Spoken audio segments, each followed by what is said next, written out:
Right, welcome to this Tactics and Showcase video. It's for Space Wolves and it's Murderfang we're going to take a look at here. One of the characters that features in my Space Wolves list. We'll check out the rules for him here and why I think he's one of the more powerful units, one of the real good units that you can take for your Space Wolves army. We'll cover all the tactics, roll up some dice as well just to see how effective this unit can be. But it's a showcase video. We'll take a look at the model. Here he is, been painted up by Siege Studios on commission, but we'll zoom in now and take a look. I think it's a fantastic model, it really is, really good. So, I mean, the model's glorious, really is superb. Games Workshop done an excellent job bringing out these unique dreadnoughts for the Space Wolves, but Siege Studios painted these up on commission, so just giving you an idea of all the detail they've managed to accomplish on this. Real nice work on the bone, and you can see the glistening sort of icicle claws here. Real nice gloss, nice touch that they've done. So, and they've even added it onto things like these crystals. I can see they put the gloss onto them as well. But it is a superb model. Absolutely superb. So, and I think one of my units, if I can get this one into close combat and land it in the heart of the opponent's deployment zone, they're going to be in a lot of trouble. This thing dishes out a serious amount of damage. But we'll check it out in the rules now. We'll have a look and see how effective this unit can be. So we'll just push Murderfang to the side. So it's an elite's choice. So I'll mention the Wolf and Dreadnought. Just that's an option, but the key here, you may save a few points taking these, and if you want multiple Dreadnoughts then you can start using that, but the key for Murderfang is that he's a character, and that's going to make it a lot more difficult for the opponent to try and target that Dreadnought. You know, a regular Dreadnought, the opponent can, if he can see him, he can shoot at him, but if it's a character, then he will be allowed, the opponent will not be able to shoot at him unless it's like a sniper type unit. So the key with Murderfang is to bury him in amongst your battle line, and my tactics is to use my cheaper infantry squads, as unit Grey Hunters here for example, Blood Claws, whatever unit it may be, and just to have them advancing and moving around the table, and the opponent's got to try and chew through these first in order to get through to the characters. So that's my investment, that's where the danger is for my army. I'm going to use a cheaper unit to screen it. It's sort of a standard tactic in 8th edition, but one that works well. So in my list I'm trying to build strong enough infantry units to absorb a fair bit of damage, so I've started to add in Terminators into these squads, that kind of thing, and then trying to make sure that these are screened here. If the screen's lost, the opponent can target Murderfang. It won't last very long. So the key to success is to try and deliver him into the enemy's units untouched, undamaged, as much as possible. So, you know, if that was just a standard Wolf and Dreadnought, the opponent can just ignore them and just go straight for him, and that's the massive downside. So, character Dreadnought, same with Beyond the Fell-Handed as well. A character Dreadnought is because of the number of wounds. Murderfang comes with 8 wounds, so anything with less than 10 wounds is character, and a character can't be shot at unless it's like a sniper weaponry. You know, and a standard sniper rifle is not going to do very much damage to this Dreadnought. The other great thing is an extra attack here as well. So Murderfang I think is definitely a good one to go for. Movement 8. So a big incentive to take Dreadnoughts for the Space Wolves. They're pretty quick. 8 inches is fast enough. That's the same kind of speed as a Harlequin.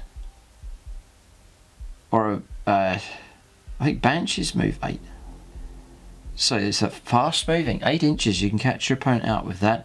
Weapon skill of 2+, so you're going to be hitting on 2s, which is fantastic. Ballistic skill 3+, strength 6, toughness 7, so tough as a standard tank, and then 8 wounds, just a few wounds short of a Rhino actually, so not too bad. 5 attacks, which is exceptionally good, really good. Leadership 8 and 3+ save.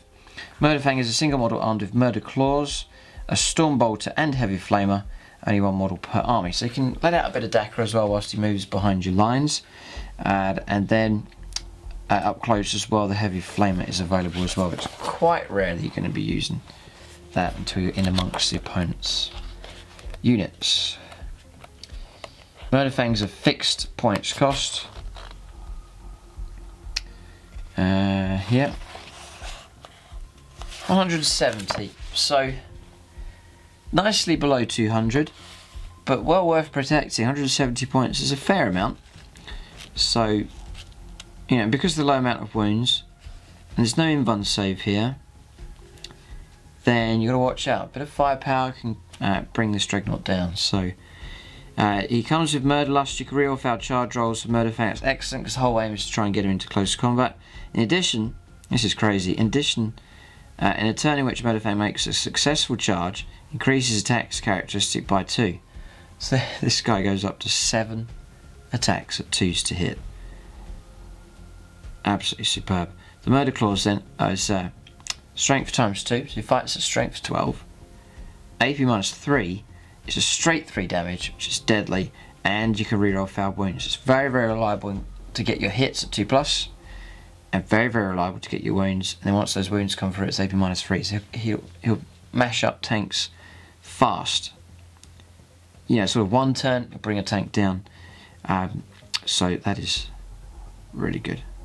Yeah. The other tactic as well, I think I've mentioned it in previous videos, you have your screening unit, and the screening unit, once that screening job is done, they can also help out units like Murderfang by charging into a target, absorbing the overwatch, and then once the charge has gone off and the models are moved in, then declare Murderfang to charge in, and the unit's pinned down in close combat already, and so he's protected from overwatch. So multiple functions here for the screen. The way that they interact with each other is very important. Murderfang walking around on his own around the table will get picked off and destroyed very quickly. But a bodyguard, you know, and if you're worried about deep strikers landing nearby, you can literally surround the model so that wherever the opponent lands, that bodyguard will protect that character. It's a great combo to do. It looks very sort of nice theme for the Space Wolves as well. I want to roll up a couple of examples here. We'll test Murderfang and see how effective he is in close combat. So we'll let him loose here against this. So this is a truck. It's got 10 wounds to try and chew through. Now again, if this is a nastier target, you'd send these in first on the charge, and then there's something else actually. This is actually very important. I think you should pretty much always charge these in, because let's say for example you say, well, it's just a truck, I'm not going to charge in, so you hold them back and you charge him in, and so the opponent's coming from this direction. Let's say the Murderfang then destroys the target. Look where Murderfang is. You get caught out there, and it's happened to me before. I'm just remembering from some bad experiences. He can then get caught out because he's left the bodyguard. So I think actually a very, very important tactic. Still charge in first, whatever the target may be. It might even be a target that will kill these, but Murderfang will go in and sort them out. Charge these in, and as much as possible, think about where he's going to end up when the combat's finished. So, you know, swinging around, like so, something like that. So when he's finished, they're still going to be the closest unit to the target. If you want to get more movement out of these, we'll just cover this here, a little bit more tactics. Say he charges in. If you want to get more ground covered by these, fight first with these ones. Be careful about the opponent interrupting, but if all is clear, fight first with these, because you'll get your piling moves, like so. If you need to make those manoeuvres to get around a bit further, and then they can do a little bit of damage. That's not really the thing, it's just a case of getting into position. So that's another idea. I wish I'd thought of these things during a previous game we played. Little tricks like that to make sure he stays alive, that's the main thing. So let's say they've charged in support, but we'll not fight with them. I just want to see what Murderfang can do here. So Murderfang then gets 5 attacks. On the charge he then gets 2 extra. Brilliant. 2s to hit. We've got a miss. Unit like Crom or a Wolf Lord, rerolling ones just makes that almost guaranteed to get you 7. But we've got 6 here. Fighting a strength 12, 2 toughness 6 actually for this one, so we'll go 2s to wound, and it's re-rollable. That flipped over, so they've all wounded. It's AP -3, which will go straight through the armour, and we'll try and roll up some ramshackles on a 6+. There's 1, so it's actually going to be 15, 16 damage. So plenty of damage come through. Truck destroyed. We'll have another go. 7 attacks on the charge. They've all hit. They're all wounded. And ramshackles of none. That's a total like a knife through butter here. I'd say it really is good. 21 wounds. Alright, we'll try something a little bit tougher. Yeah. So we'll charge him into it. Same again, 7 attacks. They've all hit. So, strength 12, toughness 8. Toughness 8 is not going to help too much. 3s to wound. And re-rollable, which is so helpful. Yep, absolutely fantastic. Do you know, I think this battle wagon's in massive trouble here. I think he's gone. 6, 12, 18 damage. He's killed that off. This is brilliant. We'll have another go. Charging in. 2s for hits. We'll have to leave that one. 3s for wounds. That's the great thing. Re-rollable. 5 this time. AP -3. It's 15 damage. Almost destroyed that. Almost worth a command re-roll, but 15 damage is incredible. So that's why I think he's so good. You can charge him into a vehicle and he's pretty much going to destroy it, which is superb. You don't really want anything fighting back against him. You do want him to take out the target because he's got no invuln save. 8 wounds can disappear quite quick, so you want him to charge in, delete a target, and then keep him safe and let him fight another time. And that's the most effective way, I think, to use Murderfang for sure. So that's the tactics for him then. The key is to protect this model. So I have some expendable infantry units out the front that absorb the damage as these move up the table, and they can move quick enough, 8 inches, and then with an advance you've got potential of 14 inches a turn.